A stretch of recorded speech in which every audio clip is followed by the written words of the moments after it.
ماه نور و رحمت و غفران کجا هستی بیا. بالاخره فکر نکنید که به رمضان رسیدید دیگه تا آخر رمضان زنده هستید. بعض دیگه حالت اطمینانی بهشون دست داده، نه فکر میکنن تو رمضان نمیمیرن، حالا که به رمضان رسیدن تو رمضان دیگه نمیمیرن.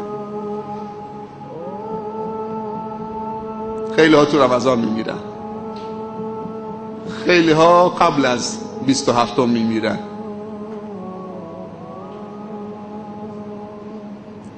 هر شب شب قدر است اگر قدر بدانید. از همه جا تو همین مسجد خودمون دیشب بود پریشب بود 3 مورد 4 مورد تقاضای دعا شده بود. 2-3 موردش سرطان بود که گفتم یک موردم عزیزی گفت که برای عزیزی دعا بکنید که سال گذشته تو این جمع بود.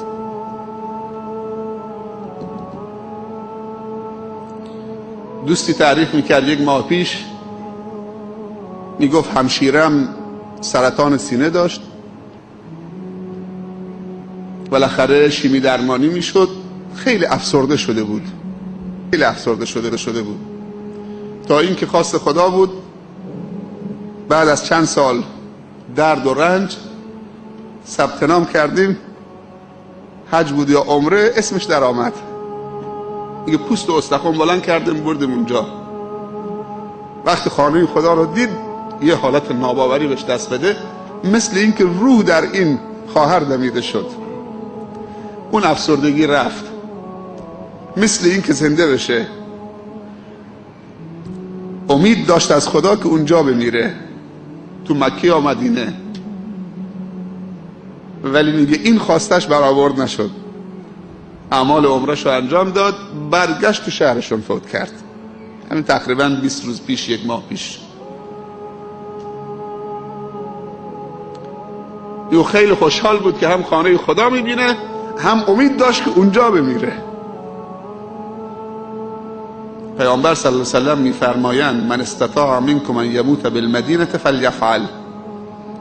اگر یکی از شما میتونه در مدینه بمیره پس انجام بده، نه اینکه بره خودکشی بکنه تو مدینه، بلکه اینکه اگر پاش به اونجاها باز شد از خدا بطلبه در دنیا خالصانه که مرگش در شهر پیامبر صلی الله علیه و سلم قرار بده که اونجا دفن بشه. حضرت عمر رضی الله عنه همیشه این دعا میکرد خدایا شهادت در راه خودت نصیب بفرما و مرگ در شهر، دفن در شهر پیامبر یا مرگ در شهر پیامبرت. بعضی از دوستانش بهش میگفتن امیرالمومنین این چه دعایی است؟ شهادت باید برید دور، باید مجاهد بشید و برید دور و دور از وطن و جاهای دوردست جهاد بکنید، بجنگید. و چطوری شهادت و بعد مرگ در شهر پیامبر یا دفن در شهر پیامبر؟ میگه فلا من یه چیزی میگم، خودم میدونم چه دارم میگم. سبحان الله، دعا مستجاب شد. در محراب پیامبر صلی الله علیه و سلم در مسجد النبی در نماز صبح از پشت خنجر فیروز ابولؤلؤ مجوسی، اون خنجر دولب زهرالود ناجوان مردانه از پشت خورد. پسرشو فرستاد گفت بابا برو نگاه کن که منو خنجر زده. وقتی رفت گفت فیروز ابولؤلؤ مجوسیه. گفت الحمدلله. وقتی احساس کرد که شهادتش نزدیکه پسرش عبدالله رو فرستاد پیش ام المؤمنین عایشه رضی الله عنها. گفت برو سلام مادر برسان، به مادر بگو که امیرالمؤمنین یا خلیفه خنجر خورده و احساس میکنه که این خنجر شهادته و دعاش مستجاب شده. مادر، حجره تو پدر تو و همسر تو خوابیده، اونجا دفن شدن رسول الله صلی الله علیه و سلم و پدر ابوبکر. آیا سهم شماست اونجا، مال شماست، حق شماست، اجازه میدید من بیام کنار رسول الله صلی الله علیه و سلم و که شوهرت و پدرت ابوبکر صدیق اونجا دفن بشم اگر که این ضربه خلاص بود؟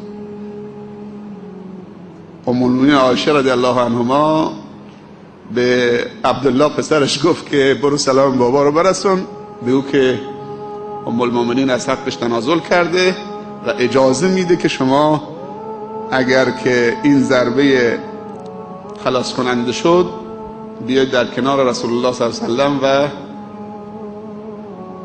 پدرم دفن میشید. و این افتخارم نصیبش شد، چون رسول الله صلی الله علیه و سلم هر وقتی وارد میشد، داخل میشد، جای میرفت، همیشه میگفت دخلت انا و ابوبکر و عمر، خرجت انا و ابوبکر و عمر. اسم این دو نفر از لبش نمیافتاد. و تواضع ام المؤمنین رضی الله عنهما که اجازه داد عمر بیاد اونجا، سعادتی است دیگه.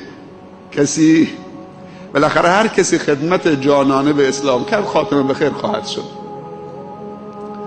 هر کسی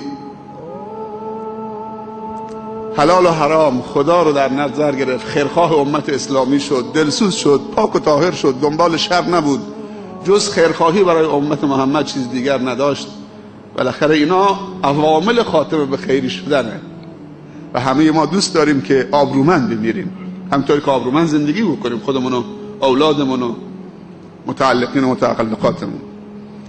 این فرصت ها رو غنیمت بشماریم، قدر همدیگه رو بدونیم، از همدیگه بهره برداری خوب بکنیم، از همدیگه حسنات تولید بکنیم، کمک هم بکنیم، در ظهر غیب برای همدیگه دعا بکنیم و حریص باشیم بر رسیدن به رضای خدا. و الی ربک فارغب، همیشه شور و شوق و اشتیاق و رغبت رسیدن به خدا و رضای خدا رو داشته باشیم. و تنها راهش از اعمال صالح و ایمان و عقیده پاک و زلال و صافه.